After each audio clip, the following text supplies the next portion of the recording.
نحمده ونصلي على رسوله الكريم اما بعد فاعوذ بالله من الشيطان الرجيم بسم الله الرحمن الرحيم رب اشرح لي صدري ويسر لي امري واحلل عقدة من لساني يفقهوا قولي.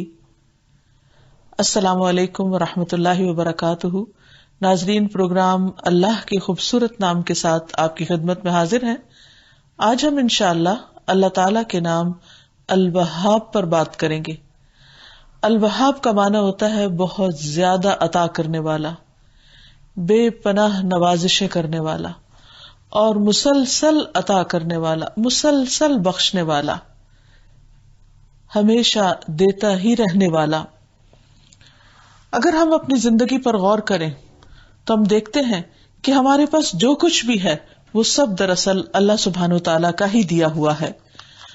اور اللہ سبحانہ وتعالیٰ جب سے اس نے مخلوق کو پیدا کیا ہے وہ ہمیشہ سے دے رہا ہے، اور دینے سے اس کے خزانوں میں کسی قسم کی کوئی کمی نہیں آتی. ہمارے پاس جو کچھ بھی ہے، جتنا بھی ہے، جہاں بھی ہے، جب بھی ہے، وہ سب اسی کا دیا ہوا ہے. ہم ایک ایک ذرے کے لیے اسی کے محتاج ہیں. اور پھر وہاب کا لفظ ہبہ سے نکلا ہے، اور ہبہ جو ہے اس کا معنی ہوتا ہے بغیر عوض کے کسی کو کوئی چیز دینا. یعنی اللہ تعالیٰ نے ہمیں جو کچھ بھی دیا ہے اس کے بدلے میں ہم سے کوئی قیمت نہیں لی، ہمیں سب کچھ بغیر کسی قیمت کے ادا کیا ہے. یہ اس کی کس قدر مہربانی اور نوازش ہے ہم پر. اگر وہ ہم سے ہر چیز کا حساب کرتا اور ہر چیز سے ہم پر مواخذہ کرتا تو پھر ہم کیا کرتے؟ ہم سب اس بارے میں سوچ سکتے ہیں.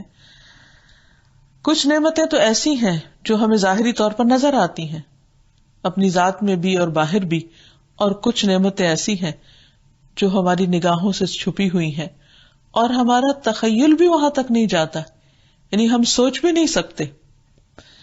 علوم و فنون کی روز بروز ترقی کے ساتھ بہت سے ایجادات اور بہت سی نئی نئی چیزیں ہمارے سامنے آتی ہیں، تو ہمیں جب پتہ چلتا ہے کہ یہ چیز بھی اللہ سبحانہ وتعالیٰ کی ایک نعمت ہے اور رحمت ہے اور اللہ ہی کی عطا کرتا ہے اور انسان خود سے اس کو بنا نہیں سکتا.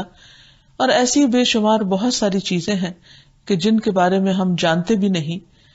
حقیقت یہ ہے کہ جیسے اللہ تعالیٰ نے خود فرما دیا وَمَا بِكُم مِّن نِّعْمَةٍ فَمِنَ اللَّهِ، کہ تمہارے پاس کوئی بھی جو نعمت ہے وہ دراصل اللہ تعالیٰ ہی کی دی ہوئی ہے.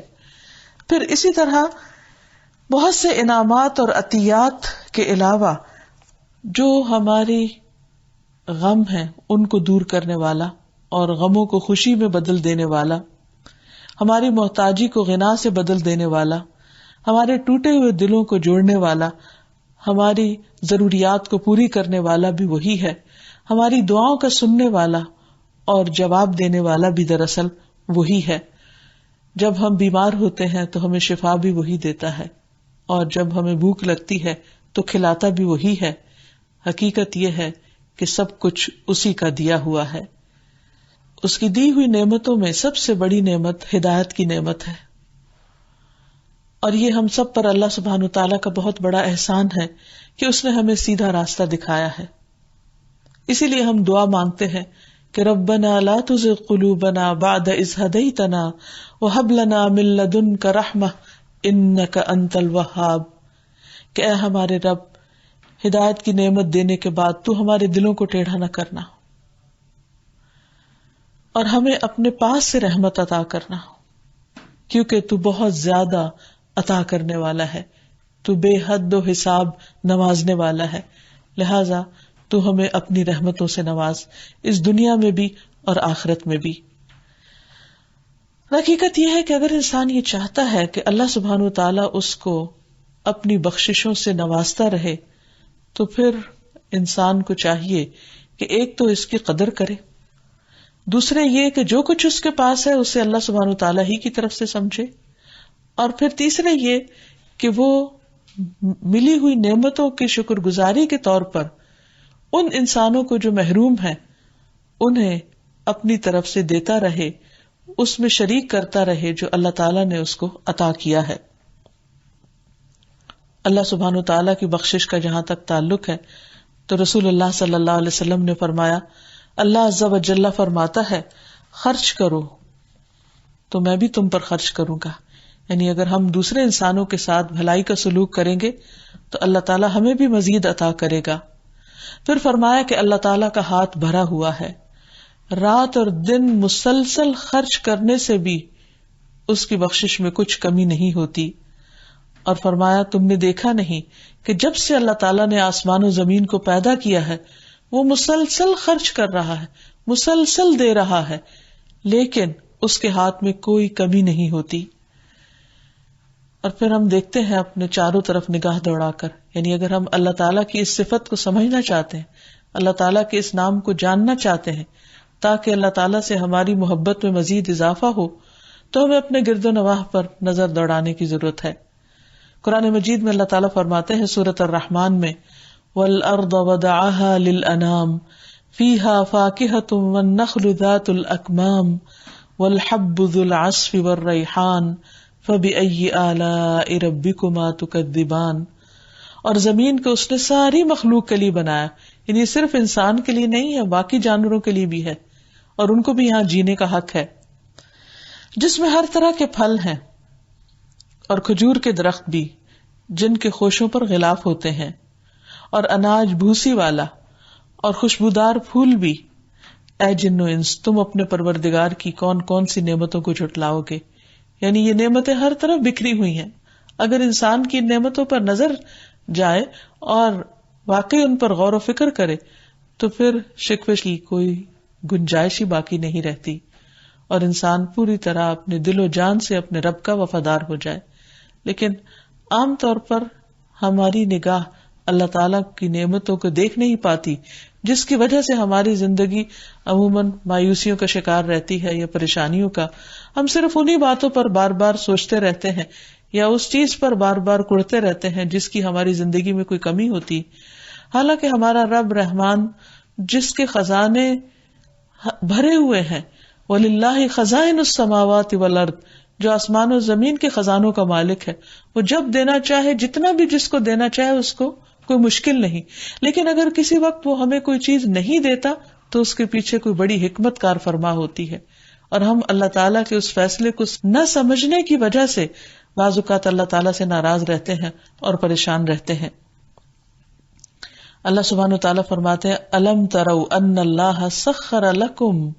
سَخَّرَ لَكُم مَّا فِي السَّمَاوَاتِ وَمَا فِي الْأَرْضِ وَأَسْبَغَ عَلَيْكُمْ نِعَمَهُ ظَاهِرَةً وَبَاطِنَةً. کیا تم دیکھتے نہیں کہ جو کچھ آسمانوں اور جو کچھ زمین میں ہے سب اللہ نے تمہارے لیے کام پہ لگا دیا ہے.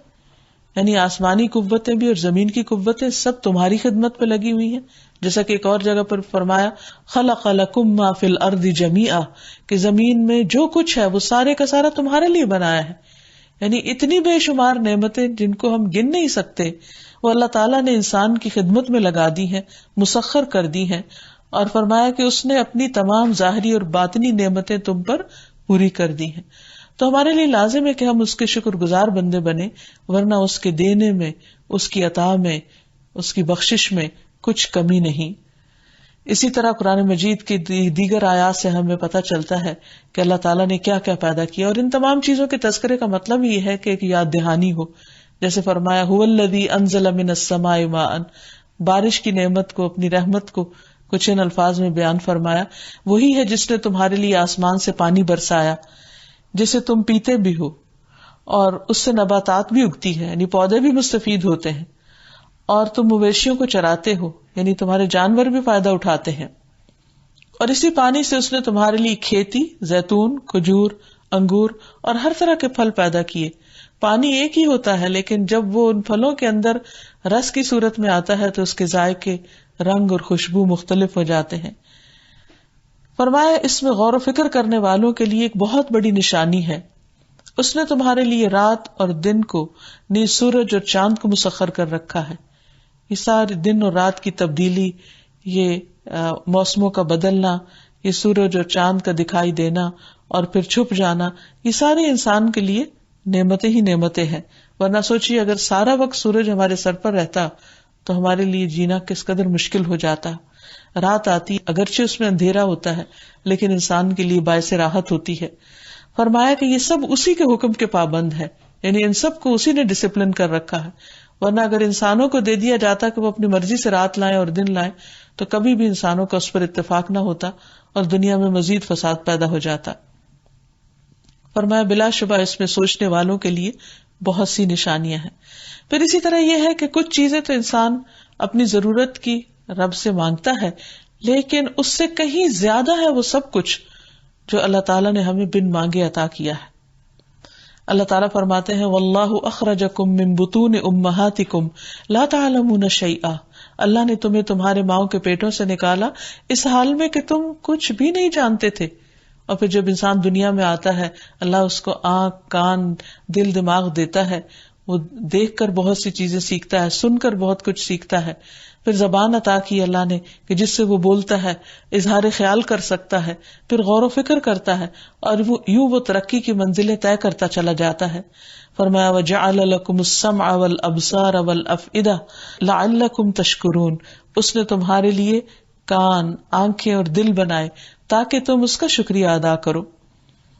تو ہمارے اوپر لازم یہ ہے کہ ہم اللہ تعالیٰ کی ان نعمتوں کو دیکھ کر، ان میں غور و فکر کر کے ان پر شکر ادا کرنے والے بنے، اور اس کا وعدہ بھی ہے کہ لئن شکرتم لازیدنکم، اگر تم شکر ادا کرو گے تو میں تمہیں اور زیادہ دوں گا۔ اس موقع پر یہ بات بھی یاد رکھنی چاہیے کہ اللہ تعالیٰ نے رزق کی تقسیم اپنی مرضی کے ساتھ کی ہے، کسی کو زیادہ دیا ہے، کسی کو کم دیا ہے، اور جس کو جس چیز سے چاہا نوازا۔ اس لیے انسان کو اللہ تعالیٰ کی تقسیم پر راضی رہنا چاہیے۔ اگر اس کی زندگی میں کسی چیز کی کمی ہے تو اس پر اللہ تعالیٰ سے ناراض نہیں ہونا چاہیے، بلکہ اس پر بھی شکر گزار ہونا چاہیے، کیونکہ اس میں اس کی خاص حکمت ہے۔ اور اللہ تعالیٰ جس کو جو چاہے نوازے۔ رسول اللہ صلی اللہ علیہ وسلم نے فرمایا اپنی زندگی میں نیکیاں کرتے رہو اور اللہ تعالیٰ کی رحمت کے عطیات کے درپے رہو، کیونکہ اللہ تعالیٰ جس کو چاہتا ہے اپنی رحمت کے عطیات عطا کرتا ہے۔ بعض اوقات ایک چیز وقتی طور پر اللہ تعالیٰ نہیں دیتا، لیکن بندہ جب اس سے مانگتا ہے تو اللہ تعالیٰ اپنی رحمت عام کر دیتا ہے۔ اور اس بات کو بھی دیکھیے کہ اللہ تعالیٰ کی یہ نعمتیں صرف ان کے لیے نہیں جو مانگتے ہیں، اور ان کے لیے نہیں جو اس کے اطاعت گزار ہیں، یہ سب کے لیے ہے۔ وہ اپنے نافرمانوں کو بھی دیتا ہے، وہ ان کو بھی دے رہا ہے جو سرے سے ان کو مانتے ہی نہیں۔ رسول اللہ صلی اللہ علیہ وسلم نے فرمایا جب تم دیکھو کہ ایک آدمی کو اس کی برائیوں کے باوجود دنیا میں رزق دیا جا رہا ہے تو سمجھ لو کہ اس کو اللہ تعالیٰ کی طرف سے ڈھیل دی جا رہی ہے، یعنی اگر نافرمانی کے باوجود مل رہا ہے تو یہ ہمارے لیے سرکشی میں اضافے کا باعث نہ ہو، بلکہ انسان اللہ کی نعمتوں کو پا کر اسی کا وفادار بن جائے۔ اب دیکھیے کہ جانوروں کے اندر آپ دیکھیے، بلی کتے کو آپ دیکھیے کہ جو ان پر احسان کرتا ہے وہ اس کے وفادار بن جاتے ہیں، لیکن انسان اپنے رب کا بڑا ہی ناشکرا ہے۔ پھر اسی طرح ہم دیکھتے ہیں کہ اللہ تعالیٰ یہ بھی فرماتے ہیں کہ وہ انسان کو اتنا کچھ دیتا ہے کہ جس کو انسان شمار بھی نہیں کر سکتا۔ فرمایا وَآتَاكُم مِّن كُلِّ مَا سَأَلْتُمُوهُ، اس نے وہ تمہیں سب دیا جو تم نے مانگا۔ وَإِن تَعُدُّوا نِعْمَتَ اللَّهِ لَا تُحْصُوهَا، اگر تم اللہ کی نعمتوں کو گننا چاہو تو گن بھی نہیں سکتے۔ یہاں یہ بات بھی یاد رہے کہ اللہ سبحانہ وتعالیٰ اپنی اس صفت میں اکیلا ہے، یعنی وہ الوہاب ہے، اور ایسا الوہاب یعنی دینے والا، بخشنے والا کوئی اور ہے ہی نہیں۔ انسانی رشتوں میں آپ دیکھیے، انسانوں کے اندر مالدار کو دیکھیے، انسانوں کے اندر علم والوں کو دیکھیے، ہر ایک کے اندر کہیں نہ کہیں کچھ کمی ہے، اور پھر اس کے دینے میں بھی کمی ہے، یعنی وہ اگر دینا بھی چاہے تو ایک حد سے زیادہ دے نہیں سکتا۔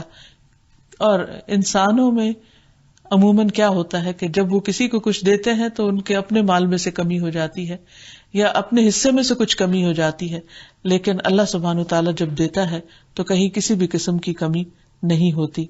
پھر اسی طرح اولاد بھی اللہ تعالیٰ کی دین ہے، اور اولاد کی جو تقسیم ہے وہ بھی اللہ تعالیٰ کی طرف سے ہے۔ جس کو چاہتا ہے بیٹے عطا کرتا ہے، جس کو چاہتا ہے بیٹیاں دیتا ہے، جس کو چاہتا ہے دونوں ملا جلا کر دیتا ہے، اور اس پر بھی انسان کو ناراض نہیں ہونا چاہیے۔ اور اللہ تعالیٰ جو بھی انسان کو نوازے، چاہے بیٹا ہو یا بیٹی ہو، اس پر خوش ہونا چاہیے اور اللہ تعالیٰ کا شکر گزار ہونا چاہیے۔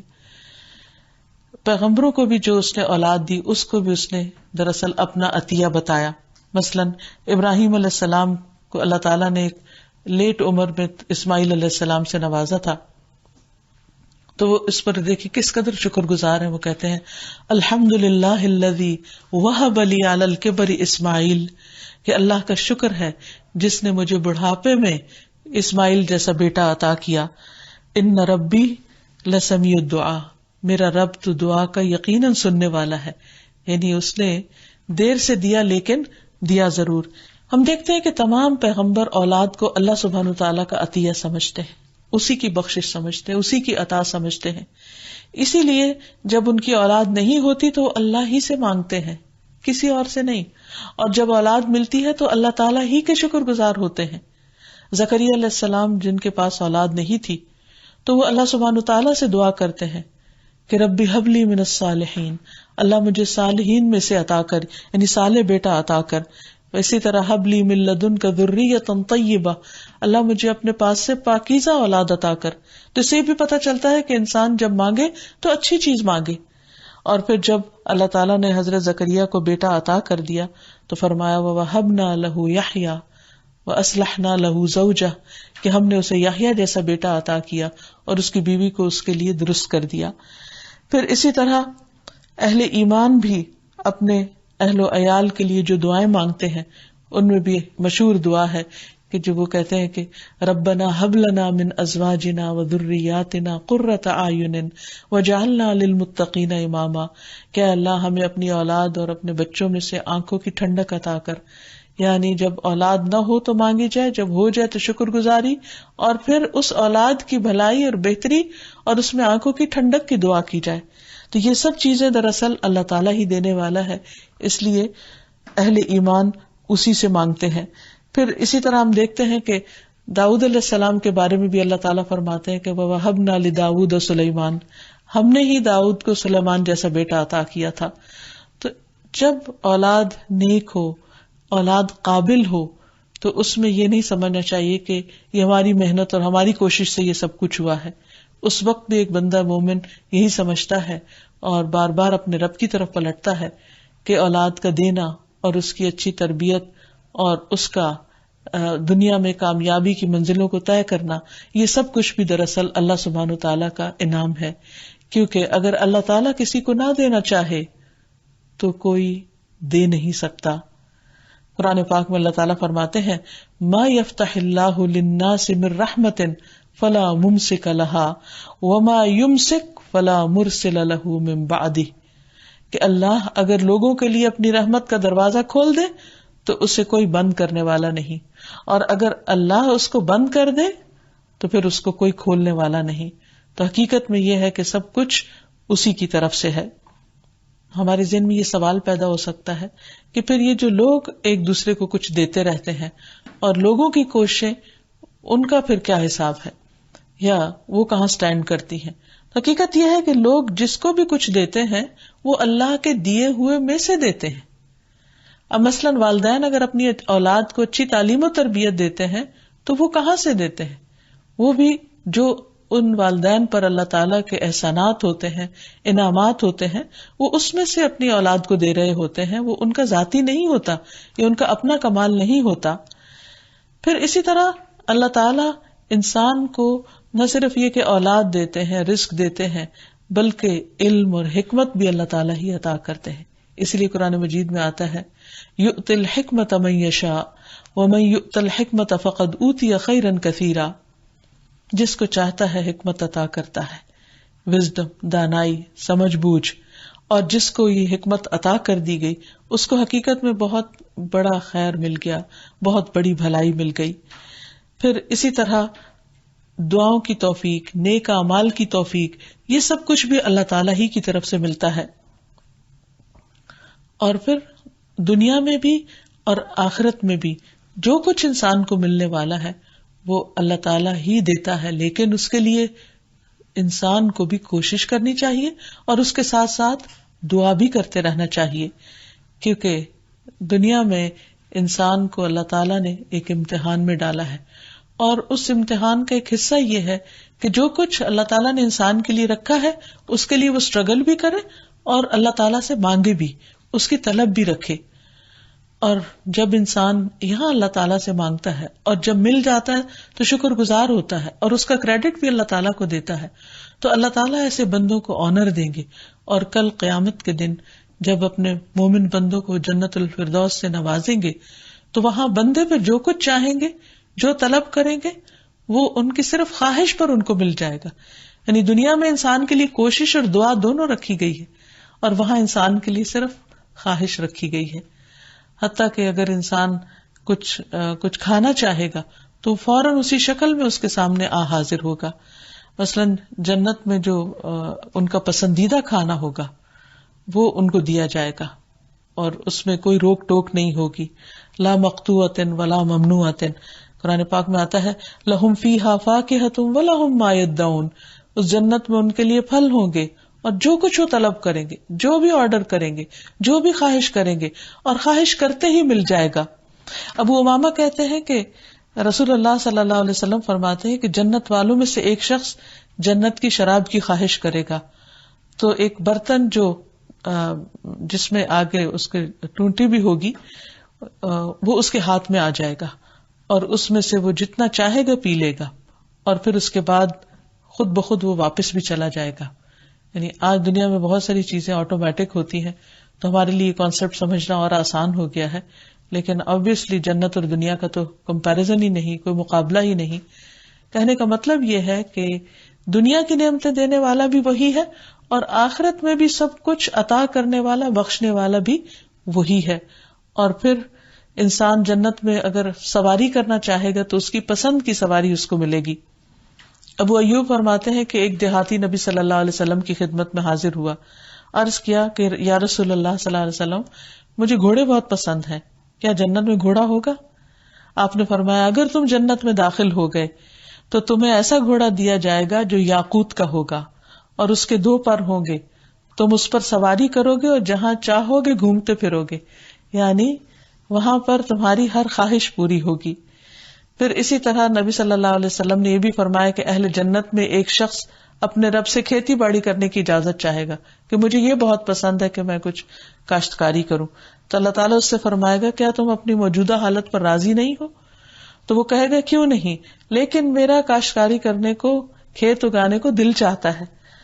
تو آپ نے فرمایا کہ پھر کیا ہوگا کہ وہ بیج ڈالے گا، اور پلک جھپکنے کی دیر میں، صرف بلنک آف این آئی، وہ بیج اگ جائے گا، اور پھر یکا یک پک بھی جائے گا، اور پھر اس کو کاٹ بھی لیا جائے گا. یعنی فوری طور پر اس کی خواہشات پوری ہوتی چلی جائیں گی. پھر اسی طرح اولاد کی خواہش بھی پوری ہوگی.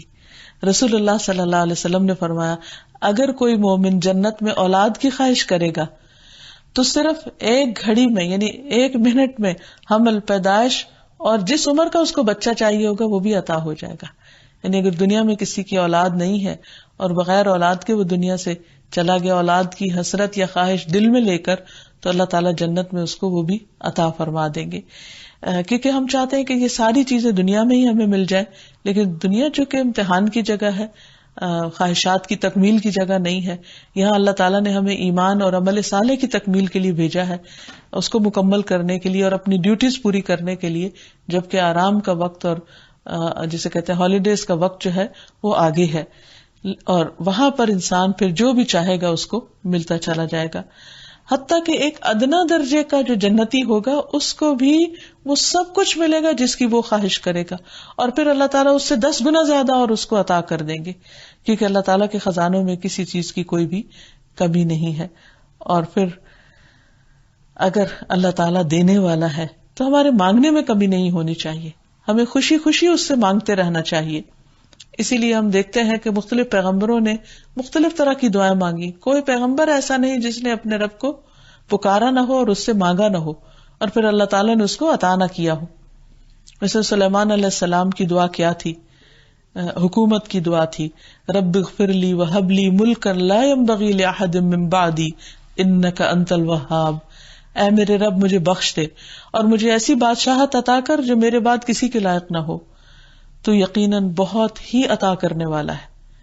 اب آپ دیکھیے کہ وہ اللہ کے نبی بھی تھے اور انتہائی متقی اور پرہیزگار انسان، اور وراثت میں ان کو بادشاہت ملی تھی، اور انہوں نے پھر ایسی بادشاہت مانگی کہ جس طرح کی کسی اور کے پاس نہ ہو. اور ہم دیکھتے ہیں کہ اللہ نے ان کے لیے جنوں کو مسخر کر دیا, پرندوں کو مسخر کر دیا, پرندوں کی اور مختلف مخلوقات کی بولیاں ان کو سکھا دی. اور حقیقت یہ ہے کہ ان کے پاس جو کچھ تھا وہ آج اس ترقی یافتہ دنیا میں بھی لوگوں کے پاس نہیں ہے. پھر اسی طرح یہ ہے کہ اللہ تعالیٰ سے مانگنے والی چیزوں میں علم اور حکمت کی دعا بھی کرنی چاہیے, جیسے پیغمبروں نے مانگی ربی حبلی حکم و الحقنی بالصالحین, کہ اے اللہ مجھے حکم عطا کر اور صالحین میں سے عطا کر. پھر اللہ تعالیٰ کا فضل مانگنا چاہیے, برکتیں مانگنی چاہیے, رحمتیں مانگنی چاہیے, اور اس کے لیے یا وہاب کہہ کے پکارنا چاہیے. یعنی جب بھی انسان کو کچھ بھی چاہیے ہو تو ہم عام طور پر یا اللہ, یا رب, یا رب العالمین تو کہتے ہی ہیں, لیکن اس کے ساتھ ساتھ اللہ تعالیٰ کے مختلف ناموں کے ساتھ اس کو پکارنا چاہیے. جیسے قرآن مجید میں آتا ہے وَلِلَّهِ الْأَسْمَاءُ الْحُسْنَى فَادْعُوهُ بِهَا, اور اللہ کے ہیں اچھے اچھے نام, ان ناموں کے ساتھ اس کو پکارو. تو اس صورت میں ہمیں جب کچھ بھی چاہیے ہو تو ذہن میں یہ رکھنا چاہیے کہ جو میں مانگ رہا ہوں اس کے خزانے بہت وسیع ہیں اللہ کے پاس, اور اگر اللہ تعالیٰ اس میں سے میری ضرورت کا مجھے دے بھی دے تو اس خزانے میں سے ایک سوئی کے ناکے برابر بھی کمی نہیں ہوگی. اور پھر یہ اس کے اوپر یہ کہ وہ پوری قدرت بھی رکھتا ہے. تو اللہ تعالیٰ کے بخشش کا یقین رکھتے ہوئے کہ اس کے پاس ہے اور وہ دینے کی قوت بھی رکھتا ہے اور وہ مجھے عطا بھی کر سکتا ہے, تو اس طرح آپ دیکھیں گے کہ دعا میں ایک یقین کی کیفیت جب پیدا ہوگی تو انشاءاللہ العزیز قبولیت بھی اس کی بڑھ جائے گی. اور پھر خصوصاً یا وہاب, یا وہاب کہہ کر اللہ سبحانہ تعالیٰ سے مدد مانگی جائے, پکارا جائے. پھر اسی طرح یہ ہے کہ جب اللہ سبحانہ تعالیٰ بخشنے والا ہے اور اس کی یہ صفت ہے تو ہمیں کیسا ہونا چاہیے, ہمارا معاملہ اللہ تعالیٰ کے ساتھ اور بندوں کے ساتھ کیسا ہونا چاہیے. اللہ تعالیٰ کے ساتھ معاملہ تو یہ ہے کہ انسان اس کی بخشش کا یقین رکھتے ہوئے اس سے مانگے اور ہر چیز کو اسی کی بخشش سمجھے, اور بندوں کے ساتھ معاملہ سخاوت کا ہونا چاہیے. ہمیں اللہ کے بندوں پر دل کھول کر خرچ کرنا چاہیے, ان کی ضروریات کو پورا کرنا چاہیے, اور یہ یقین رکھنا چاہیے کہ دینے سے مال کبھی بھی کم نہیں ہوتا. اللہ سبحانہ تعالیٰ بڑا ہی غیرت مند ہے, وہ محتاج نہیں ہے. جب اس کا نام لے کر سوال کیا جاتا ہے تو اس سوال کو رد نہیں کرنا چاہیے, اور بندوں کے ساتھ حسن سلوک کرنا چاہیے. خود نبی صلی اللہ علیہ وسلم کا طریقہ کیا تھا؟ آپ سب انسانوں سے زیادہ سخی تھے, لیکن رمضان میں آپ کی سخاوت اور زیادہ بڑھ جاتی تھی جب وہ جبریل علیہ السلام سے ہر روز ملاقات کرتے تھے. تو اس سے یہ بھی پتہ چلتا ہے کہ جب اچھی صحبت میں انسان ہوتا ہے تو اس کے نیکی کرنے کی جو صلاحیت ہے اور قوت ہے وہ کئی گنا اور زیادہ بڑھ جاتی ہے. یہاں تک حدیث میں آتا ہے کہ نبی صلی اللہ علیہ وسلم لوگوں کو بھلائی پہنچانے میں بارش لانے والی ہوا سے بھی زیادہ جود و کرم فرمایا کرتے تھے. ایک اور روایت میں آتا ہے تیز آندھی سے بھی زیادہ آپ کی سخاوت بڑھ جاتی تھی. خود ہم دیکھتے ہیں کہ رسول اللہ صلی اللہ علیہ وسلم کی زندگی ہمارے لیے ایک بہترین نمونہ ہے کہ آپ کس قدر عطا کرنے والے تھے, کس قدر لوگوں کو بخشنے والے تھے, نوازنے والے تھے. مثلاً حنین کے دن صفوان بن امیہ آپ کے پاس آیا, آپ نے اس کو 100 اونٹ دیے, وہ پھر آیا, پھر آپ نے 100 دیے, پھر آیا, پھر آپ نے اس کو 100 دیے. کہنے لگا کہ یا رسول اللہ صلی اللہ علیہ وسلم, آپ مجھے دنیا میں تمام لوگوں سے زیادہ مبغوض تھے, پھر آپ مجھے مسلسل عطا فرماتے رہے یہاں تک کہ آپ مجھے تمام لوگوں سے زیادہ محبوب ہو گئے. یہ ہے دلوں کو جیتنے کا راز, یہ ہے محبتوں کو عام کرنے کا راز کہ انسان اپنی ذات پر دوسروں کو ترجیح دے. پھر اسی طرح حضرت انس کہتے ہیں کہ اسلام قبول کرنے پر رسول اللہ صلی اللہ علیہ وسلم سے جو بھی چیز مانگی گئی آپ نے وہ چیز عطا فرما دی. ایک آدمی آیا, آپ نے 2 پہاڑوں کے درمیان کی بکریاں اسے عطا فرما دی, تو وہ اپنی قوم کی طرف آیا اور اس نے کہا اے میری قوم اسلام قبول کر لو, کیونکہ محمد صلی اللہ علیہ وسلم اتنا دیتے ہیں کہ انہیں فاقہ کشی کا خوف نہیں ہوتا, فقر کا ڈر نہیں ہوتا. پھر اسی طرح اگر لوگ تنگ بھی کریں تو بھی ناراض ہو کر دینا نہیں چھوڑنا چاہیے. جیسے حضرت ابوبکر رضی اللہ تعالیٰ عنہ کو اس وقت جب سخت صدمہ پہنچا حضرت عائشہ پر جب الزام لگایا گیا, تو اس موقع پر جس کو وظیفہ دے رہے تھے وہ بھی الزام لگانے والوں میں شامل تھا. تو آپ نے سوچا کہ میں اس کو سزا کے طور پر اس کا وظیفہ بند کر دیتا ہوں. تو اللہ سبحانہ وتعالیٰ نے فرمایا کہ نہیں، آپ ایسا کام نہیں کریں گے. تو حضرت ابوبکر نے فوراً ہی رجوع کر لیا اپنی بات سے اور کہنے لگے کہ میں پہلے سے بھی دگنا وظیفہ اس کو دوں گا. پھر اسی طرح یہ ہے کہ نبی صلی اللہ علیہ وسلم ایک مرتبہ کہیں جا رہے تھے اور بہت سے صحابہ بھی آپ کے ساتھ تھے. تو کچھ بدو آپ سے لپٹ گئے اور آپ کو مجبور کر کے ایک درخت کے پاس، ببول کا درخت تھا، اس کے پاس لے گئے اور آپ کی چادر کو بھی کھینچنے لگے اور آپ کی چادر پھر کانٹوں میں بھی الجھ گئی اور آپ سخت پریشان ہوئے. لیکن اس ساری تکلیف کے باوجود بھی آپ نے ان کو جو انہوں نے مانگا وہ عطا کر دیا. بعض اوقات ایسا بھی ہوتا ہے کہ ہم اریٹیٹ ہو جاتے ہیں، غصے میں آ جاتے ہیں، اپنے بچوں کے ساتھ بھی ناراض ہو جاتے ہیں، اور اگر ہم انہیں کچھ دینے والے ہوتے ہیں تو ان کے رویے کی وجہ سے ان سے روک لیتے ہیں. لیکن نبی صلی اللہ علیہ وسلم نے ایسا کچھ بھی نہیں کیا اور آپ نے فرمایا اگر ان درختوں کے کانٹوں برابر بھی میرے پاس بکریاں ہوتی تو میں ساری تم میں تقسیم کر دیتا اور تم مجھے بخیل نہ پاؤ گے، بزدل نہیں پاؤ گے، جھوٹا نہیں پاؤ گے. پھر اسی طرح آپ صلی اللہ علیہ وسلم جب کسی کو قرض لوٹاتے تھے تو صرف قرض نہیں لوٹاتے تھے بلکہ اس سے بھی زیادہ عطا کرتے تھے. آپ صلی اللہ علیہ وسلم کے پاس ایک آدمی آیا اور اس نے آپ سے کچھ ادھار لیا. جب اس نے آ کے آپ سے قرض کا مطالبہ کیا تو آپ نے پہلے اس کو ادھار واپس کیا اور جتنا ادھار تھا اتنی ہی رقم اور عطا کر دی. آپ نے فرمایا کہ آدھا تمہارا قرض ہے اور آدھا میری طرف سے عطیہ ہے. پھر یہ کہ دینے کے بعد کسی سے بدلہ نہیں چاہنا چاہیے، بدلہ اللہ تعالیٰ سے ہی لینا چاہیے اور اسی سے امید رکھنی چاہیے، اسی سے ہی توقع رکھنی چاہیے کیونکہ وہ سب سے زیادہ عطا کرنے والا ہے. اگر انسان انسانوں سے بدلے کی توقع رکھتا ہے تو زیادہ زیادہ انسان کسی کو کیا دے سکتا ہے، لیکن اگر انسان اپنے رب کی رضا کے لیے کوئی کام کرتا ہے اور رب سے ہی توقع رکھتا ہے کہ وہ اس کو اجر عطا کرے گا تو ایسے اجر کا مقابلہ دنیا کی کوئی بھی دولت نہیں کر سکتی. اسی لیے اہل ایمان جب کسی بھوکے کو کھانا کھلاتے ہیں تو وہ کیا کہتے ہیں، انما نطعمکم لوجہ اللہ لا نرید منکم جزاء ولا شکورا، کہ ہم تمہیں اللہ کی خاطر کھلا رہے ہیں، ہم تم سے کسی قسم کا کوئی بدلہ اور شکریہ نہیں چاہتے. اسی طرح یہ ہے کہ انسان کو اپنی زندگی میں دوسروں کو کچھ نہ کچھ ہبہ کرنا چاہیے. یعنی اللہ سبحانہ تعالیٰ کی اس صفت الوہاب کو جاننے کے بعد اپنے اندر دینے کی اور دینے میں وسعت لانے کی کوشش کرنی چاہیے، اور کسی کو جو ضرورت مند ہے صدقہ خیرات، جو ضرورت مند نہیں ہے اس کو تحفہ، تحائف، یا اسی طرح جہاں جہاں انسان نیکی کا کوئی موقع دیکھے کچھ نہ کچھ دینے والا ضرور ہو. پھر اسی طرح اپنا وقت دینا، اچھا مشورہ دینا، اور پھر آخری بات یہ کہ دینے کے بعد احسان نہیں جتانا، کیونکہ اللہ تعالیٰ فرماتے لا تبطلوا صدقاتکم بالمن والاذی، احسان جتا کر، اذیت دے کر اپنے صدقات کو ضائع نہیں کرو. اور دے کر واپس مانگنا کسی چیز کو، واپس لوٹانا، یہ تو انتہائی مکروہ چیز ہے. اس کو حدیث میں مثال دی گئی ہے کہ جیسے کتا قے کر کے پھر اپنی ہی قے دوبارہ چاٹ لے. تو اس سے زیادہ غلیظ بات کیا ہو سکتی ہے.